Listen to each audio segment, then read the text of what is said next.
More citizen input, open discussions, and increased transparency. Police in Provo are taking a fresh look at how they interact with their own community after officer-involved shootings in other jurisdictions. For starters, the department invited residents to discuss their concerns and expectations. Nkoyo Iyamba attended the meeting and has tonight's Primetime 5 Insight report.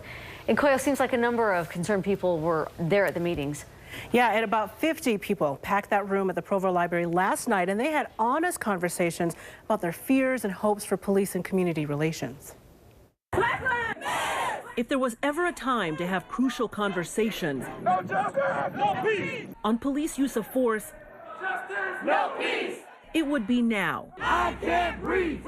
And as nationwide protests continue, these Provo residents sit here, hoping to learn how to keep the unrest in other cities out of theirs. We all want the police to be our friends, you know. We want to be able to trust them, but there's definitely some growing concern with police attitudes around the nation. There are concerns for us as parents, how our sons are perceived in the community. Keith Smith is particularly concerned with the lack of diversity as he tries to raise his black children in Provo. It's the person that initially makes the call to say, hey, this person looks suspicious, that triggers the response from the police department. He's asking Provo police to ask more questions. What's suspicious about this behavior before an officer is necessarily triggered? We have to abide by the law, and we have to also respect the police officers. As a Mexican immigrant living in Provo for more than 23 years now, Teresa Tavares says it's helpful when police have a knowledge and understanding of different cultures. We are really grateful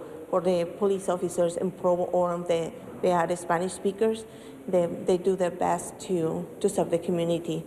Jamie Cummings says she wants to see more of these dialogue sessions with police. How to help them look at us and see real people, and also to look at them and see real people. Brian Woodfield says he'd feel more comfortable with police procedures if more civilians are involved in the review process. So the community can say, yes, I trust these results, because these other people who have no stake in it were at least there, they were at least seeing it, they were at least involved. And that's exactly what Police Chief John King hopes to accomplish. Valid criticism is when they talk to us and they say, the police aren't listening to me. And build that trust with Provo families by training his officers to know our burden is to listen first and then try to explain where it doesn't sound like we're justifying it, but that we acknowledge their concerns. And as uncomfortable as it may seem, these guys all agree talking about issues is better than waiting until tempers flare. What I try to teach them and we try to have dialogue about is we're Americans and it's okay to question the government. You know, you respect authority, but you can trust but verify.